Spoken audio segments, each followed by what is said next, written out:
Hello, we're here at SoCal Plastics Pro.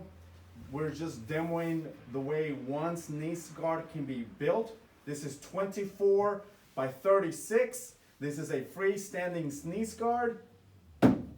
If you don't want to drill into your counterboard, you can have it like this. You can have it bigger, longer.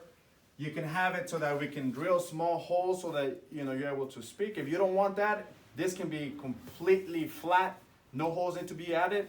We added this protection so that you have an extra protection cover here on the side as well. However, there's no need to add that if you don't want to. This is just one way to build a freestanding sneeze guard.